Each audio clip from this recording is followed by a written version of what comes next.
In 2012, a woman named Anita Sarkeesian launched a YouTube series called Tropes versus Women in Video Games, and what followed would reshape the aesthetic direction of an entire global industry.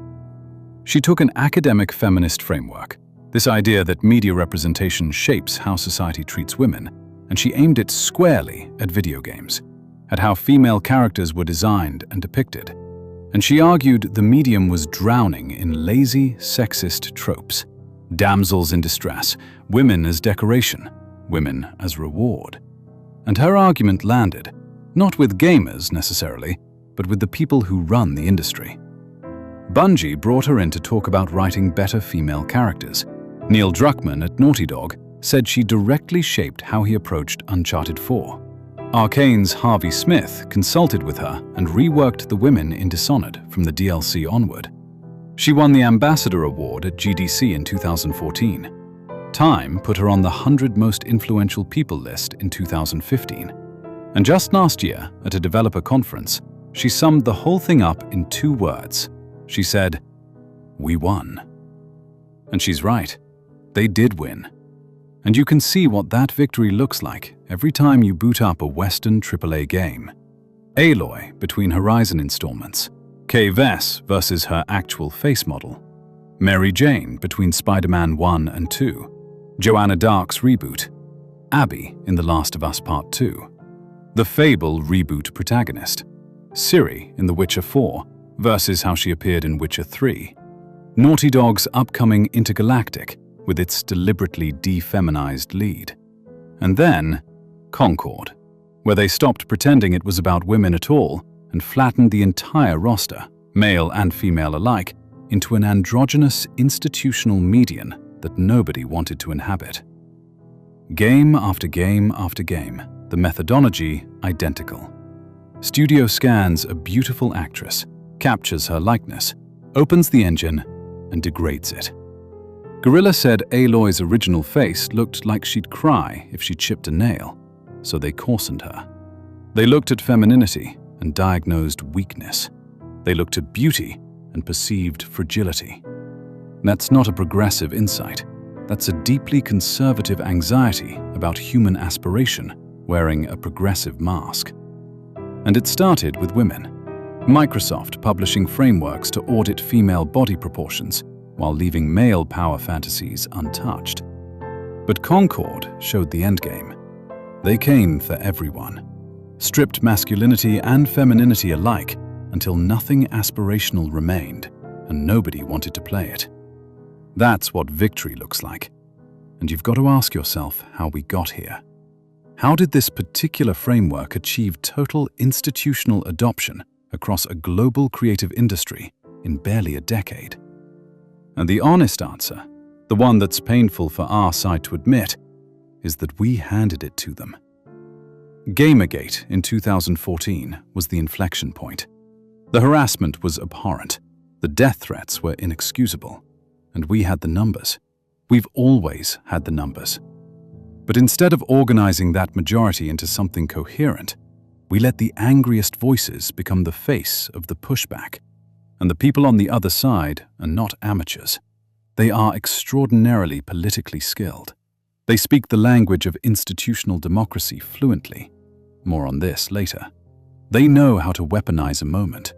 And they took the worst behavior of a passionate minority and used it to discredit the legitimate concerns of an entire demographic. After Gamergate, opposing feminist criticism of games no longer read as intellectual disagreement. It read as alignment with people who sent rape threats. And that moral contamination poisoned the well for a decade. Every reasonable objection got pre-dismissed as covert misogyny. Every data point got buried under the memory of the harassment. And the industry didn't just recoil from the abuse, they adopted the entire framework wholesale, uncritically. We didn't lose because their ideas were stronger. We lost because we couldn't keep our own house in order, and they exploited that failure with institutional precision. But cultural pressure alone doesn't explain the speed or the totality of the adoption. For that, you need to follow the capital. Over the preceding decade, BlackRock, Vanguard, the largest asset managers on the planet, built a system called ESG, Environmental, Social, and Governance Scoring, where publicly traded companies needed demonstrated DEI progress to access favorable financing. And the reason this spread so fast is worth understanding.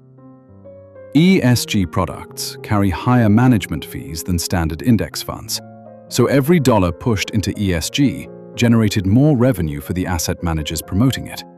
BlackRock's own former head of sustainable investing, Tarek Fancy, quit and said publicly that the entire system exists because higher fees mean higher profits. It's a moral product sold at a premium. But here's what made it unstoppable.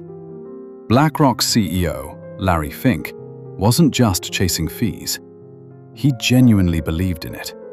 He called it stakeholder capitalism, the idea that companies owe obligations beyond shareholder returns. So you had ideology and profit perfectly aligned in the same vehicle.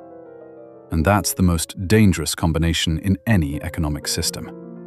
Because when someone's simultaneously making money and feeling righteous, they'll never question what they're doing. Why would they?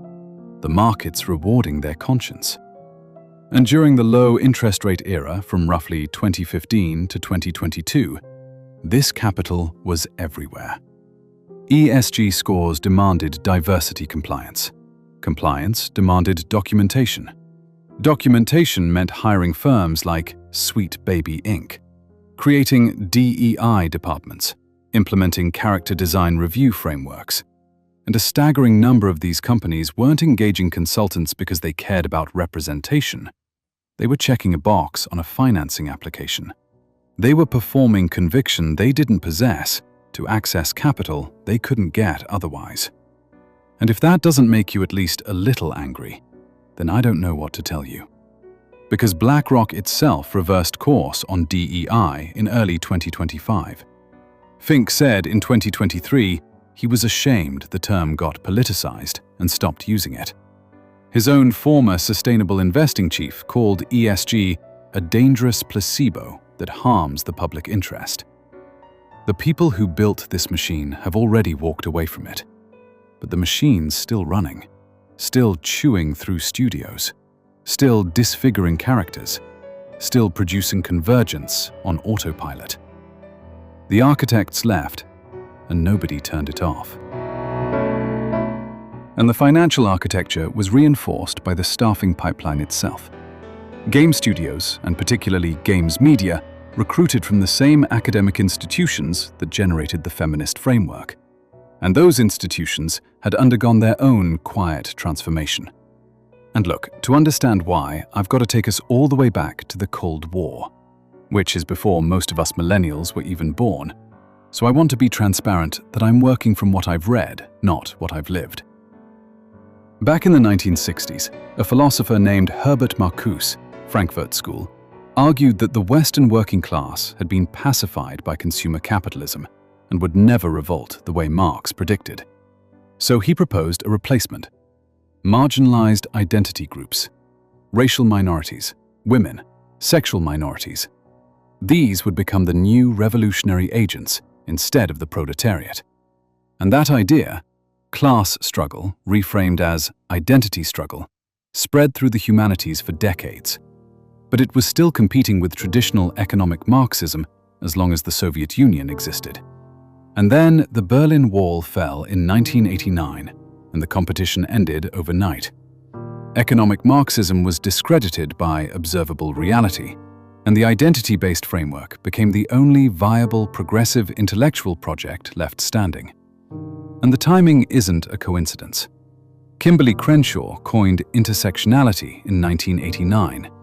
Judith Butler published Gender Trouble in 1990. The New York Times ran an article that same year headlined, "The Mainstreaming of Marxism in US Colleges," documenting that while millions in Eastern Europe were throwing off communism, Marxist professors in America had completed their transformation from outsiders to, and this is the Times' language, assimilated academic insiders. And from there, the expansion was rapid. Gender studies departments, cultural studies, post-colonial theory, queer theory. Departments founded as activist projects with hiring pipelines that selected from one ideological direction. And then, 9/11 and Iraq radicalized whatever moderate center remained in academia, and the self-reinforcing hiring loop crossed a tipping point. American universities had always leaned liberal, but the composition was stable for decades, about 43% liberal faculty from the 1960s through the 1990s, with meaningful conservative and moderate representation. Then, around 2001, something broke. Liberal faculty surged from 45% to over 60%. Far-left identification more than doubled. Conservatives collapsed from 22% to 12%. And the mechanism's almost insultingly simple. Studies found that 30% of sociologists admitted they'd be less likely to hire a Republican. 60% of anthropologists said they'd discriminate against evangelicals in hiring decisions. So, left-leaning faculty preferentially hired left-leaning faculty, which pushed out moderates, which made the environment more progressive, which attracted more progressive applicants. A self-reinforcing selection loop that nobody designed, but nobody arrested either. And the disciplines that skewed hardest, humanities, social sciences, media criticism, gender studies, where 80% or more of faculty identify as liberal, also happened to be the exact disciplines that produce games journalists and DEI consultants and HR professionals. So you didn't need a directive from the top when the people writing the reviews, populating human resources, shaping editorial direction, had all been marinated in the same ideological environment for their entire educational lives. The framework didn't need to persuade the industry. It populated the industry. It became the water. And once you achieve that saturation across enough institutional choke points, the output converges without anyone giving an order. Nobody needs to conspire when everyone already agrees. And on top of all of that, DEI consulting metastasized into a multi-billion-dollar global industry with the most perverse incentive structure imaginable. Firms generate revenue by identifying deficiencies. If beauty's not a deficiency, there's nothing to bill for. The financial incentive is to perpetually expand the definition of what constitutes a problem, which is exactly what happened. The scope migrated from concerns about narrative representation into policing the bone structure and body proportions of fictional characters, because that's where the next contract comes from. So you had cultural intimidation, financial architecture, internal staffing capture, and commercial profit motive all detonating simultaneously, each one feeding the others. And the result was total institutional convergence in under a decade. There's a concept in political science called counter-majoritarian design, coined by Alexander Bickel, and it describes how Western democracies are deliberately built to give minority positions institutional leverage beyond their numbers. Bill of Rights, judicial review, anti-discrimination law, all engineered so majorities can't annihilate minorities through sheer weight of numbers. And that architecture produced real civilizational good: civil rights, legal sanctuary, the expansion of human dignity. The principle was sound at conception, but what's happened is that this architecture has been weaponized from within. Tools designed to protect minorities from genuine abuse are now being operated to override majority interests entirely. And an economist named Mankur Olson explained the mechanics of exactly this back in 1965. When you're part of a small group and the outcome is existential for your ideological project, the cost of organizing is worth it for each individual member. So they infiltrate the choke points. They write the guidelines. They position themselves where decisions get made. But when you're part of a massive, diffuse majority, where each individual has a negligible personal stake in any single character design decision, nobody organizes. Everybody assumes someone else will push back, and nobody does. That's how a fringe overrides a majority. not through conspiracy, but through the structural mathematics of who has more to lose. And when we talk about majority and minority interests here, I want to be precise about what I mean. This is not a gender war between male and female gamers. It would be deeply unfair to lump all women into one ideological monolith. My wife is a female gamer. Her friends are female gamers. The women who actually play these games are not the ones demanding uglification. My wife and her friends who play Rivals love the male skins where the guys have their abs out just as much as they love the female designs. It goes both ways. The majority here is gamers, men and women alike, and the minority is the fringe DEI apparatus, the Sarkeesian class, that captured institutional choke points and is now overriding the preferences of the entire paying audience. And the data confirms this. In January 2025, CI Games ran a public poll asking whether lead characters should be widely considered attractive and aspirational. Over 11,000 votes. The result was overwhelmingly yes, not split along gender lines. A separate poll of 49,000 gamers found 88% preferred traditional character options over the body type A/B system. Men and women who actually play these games both gravitate toward aspirational characters, and the framework can't even claim to represent the female audience it purports to protect. So what you're looking at is an entire institutional apparatus overriding the preferences of its own paying audience across genders, based on a framework constructed by a small ideological cohort that achieved dominance not through popular mandate, but through political maneuvering. And think about what that means. Hundreds of millions of gamers, the overwhelming majority of the paying audience for the products being reshaped. And we've got no institutional infrastructure whatsoever. No academic departments arguing our perspective. No think tanks. No ESG frameworks incentivizing studios to listen to us. No consultancy firms billing hourly to advocate for our preferences. The closest thing we've got to organized representation is independent media. Communities that are significant in YouTube terms, but absolutely fringe relative to the institutional machinery arrayed against us. And every single time one of these voices opens their mouth, we get told we're culture warriors. We get told we're the problem. We get told our preferences are reactionary. And meanwhile, we watch the medium we grew up loving get systematically reshaped into something that treats our existence as a compliance issue. And if culture's a battle of ideas, then we're losing, significantly. Not because our position's weak, but because we've got numbers and nothing else, while the other side's got everything except numbers. And I think the wallets are doing work. Stellar Blade, 6 million. Wukong, 25 million. Rivals, 40 million. Concord, dead in a fortnight. Market signals matter. But I'm not sure market signals alone are enough. I think to actually change the trajectory, we need politically skilled people on our side too. I appreciate what independent media's done.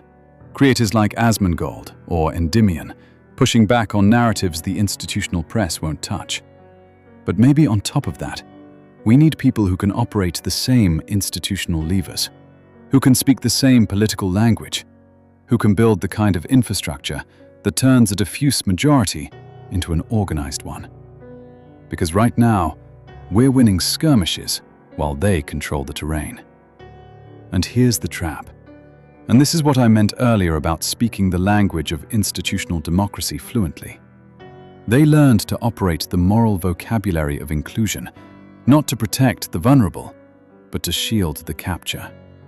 Anyone who objects gets repositioned as opposing inclusion itself, not opposing the weaponization of inclusion machinery. They don't argue on the merits, because they don't have to. They just activate the moral infrastructure and let the system do the silencing for them.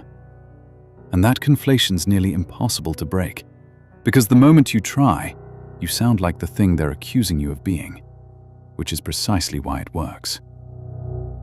So with all of that understood, the pipeline, the money, the politics, the trap, the fringe, radical feminist framework positions itself as combating sexism in gaming. But I think they've got it exactly backwards. The uglification itself is sexism. It harms women, it harms men, it harms the medium, it harms the culture. And the only people it serves are the ideological cohort furthering their own interests at everyone else's expense. Here's why. The assumptions are where the sexism resides. The assumption that femininity is incompatible with competence, that a woman's got to be stripped of her feminine qualities to earn credibility as a protagonist, that her beauty diminishes her humanity rather than expressing it. That's not a feminist revelation. That's the oldest misogynistic reflex in recorded history. The proposition that a woman's worth is inversely proportional to her attractiveness. Generations of women fought and bled against precisely that assumption. And now it's being repackaged as progress and sold back to us as liberation. And the framework doesn't merely distort representation, it inverts it. Representation in its honest form means all varieties of human beings can see themselves reflected. Fit men exist. Athletic women exist. And to share something anecdotal, my wife's about 5'8", 125 pounds for context. I was playing the 2013 Tomb Raider reboot the other day, and from the back, it honestly felt like I was controlling my wife as a character. I just said it to her while she was on Guild Wars next to me. You know, from this angle, it kind of looks like I'm playing as you. And she looked over and went, yeah, actually it kind of does. That is representation. A real woman reflected in a real character. But the framework says Lara Croft is the problem. The framework looked at one of the most beloved protagonists in gaming history and decided she needed to be fixed. And the audience looked at the fix and rejected it. And the machinery persists anyway. Because it was never about representation. It was about control. The framework presupposes that women are too psychologically fragile to coexist with beauty. I'll share one more lived experience, because I think it contains an observation that's worth more than any statistic in this essay. When Marvel Rivals launched, my wife and I both picked it up, a game that's been accused more than once of pandering to the male gaze, and we both played it side by side when it dropped. I got competitive with it, climbed to Grandmaster over the course of a season, got my PvP fix, and eventually moved on to other titles. Pretty standard arc for me. But my wife never moved on. She's still playing it every single evening. She mains healers. She's collected nearly every attractive skin for her favorite characters. And at some point, I realized something about her relationship with this game that I think demolishes the entire Sarkeesian framework in a single observation. She plays predominantly against AI. She's accumulated thousands of hours in this game, not because she cares about climbing the ladder or winning matches, but because she genuinely loves the art, the characters, the aesthetic experience of inhabiting these designs. She boots it up the way someone else might put on a favorite album, not to compete, to be surrounded by something she finds beautiful. And think about what that means. A game that the framework accuses of catering to the male gaze has its most devoted player in this household, and it's not the male. It's the woman sitting next to me who can't stop playing it because she loves how it looks. That is her relationship with the medium. It's contemplative, where mine is competitive. It's aesthetic, where mine is mechanical. She plays Guild Wars 2 and makes her characters beautiful. And I play Guild Wars 2 and made mine into what I can only describe as the most intimidating Char Ranger on the server, which honestly proves the point about organic diversity better than anything I could argue. And we sit side by side every night, deriving completely different forms of meaning from the same art form. And what that represents is more important than any poll or any sales figure. That is diversity. The actual thing, not the institutional simulation. And here's what the entire DEI apparatus will never understand. You can't architect this. You can't manufacture it with a compliance framework. You can't ESG it into existence. Genuine diversity of experience is what happens when you stop intervening. It's emergent. It's organic. It's two people sitting in the same room, using the same medium for entirely different reasons, and both finding something meaningful without a single intermediary telling them what their experience should look like. Every attempt to institutionalize diversity produces the opposite.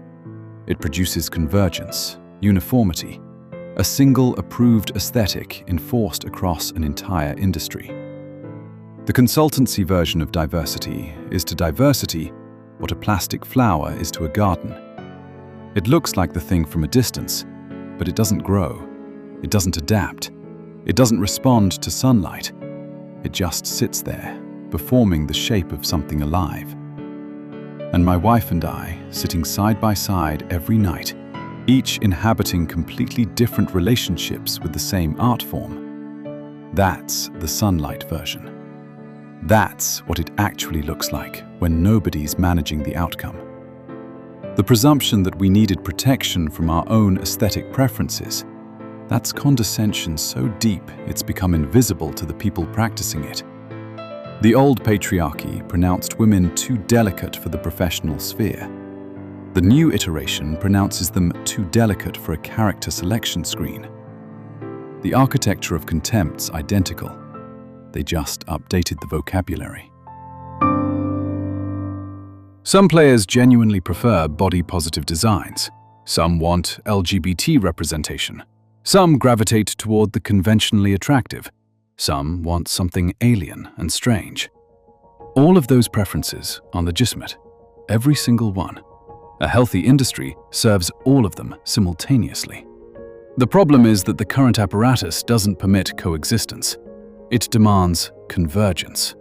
It's decided one aesthetic orientation is moral and all others are suspect.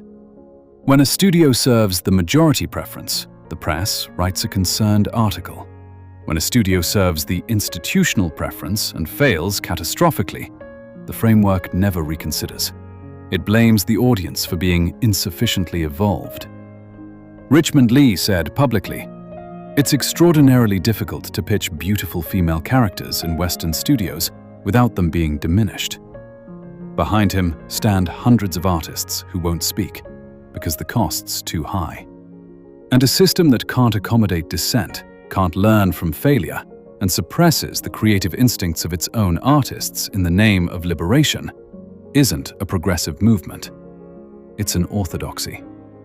And when you impose that orthodoxy across an entire global creative industry, you haven't generated representation. You've annihilated it. You've excavated a garden and poured a parking lot and called it landscaping. 2.5 millennia ago, Diotima taught Socrates that the journey toward truth begins with beauty. A beautiful body. That's the first rung on what Plato called the ladder of love. Not theory, not abstraction. Beauty. The raw experience of encountering something beautiful and being moved by it at a level beneath language. The Greeks built an entire civilization on that insight. The Renaissance spent 4 centuries expanding it.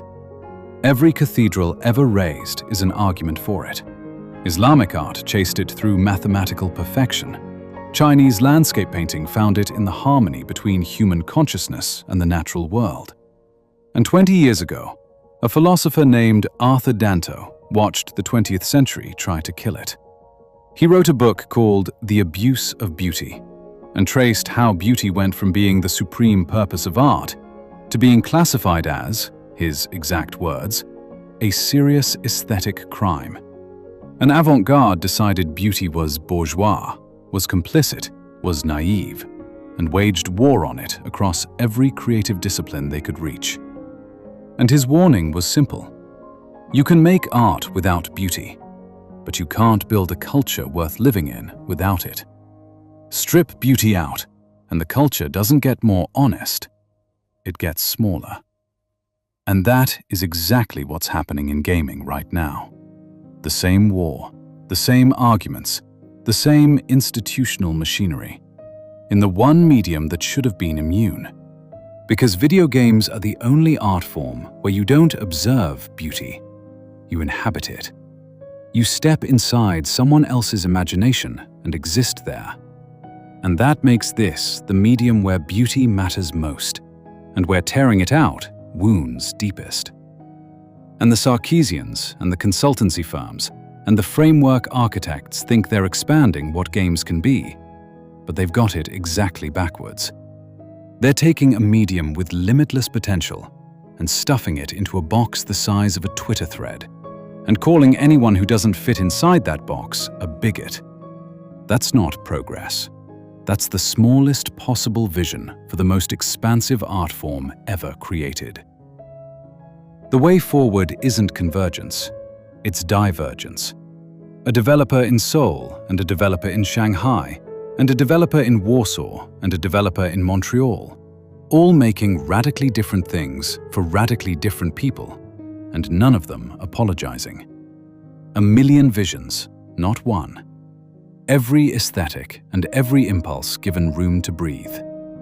Because a culture that can't celebrate beauty, that treats the human impulse toward the beautiful as a deficiency requiring correction, that culture isn't progressing, it's diminishing. It's shrinking the aperture of human experience down to what one framework considers safe. And the result isn't a richer world, it's a poorer one, for everyone, including the people who built the framework. We've sawn off the bottom of Plato's ladder and called the amputation progress. And if the institutional apparatus disagrees with putting it back, then the institutional apparatus will have to outlast the species.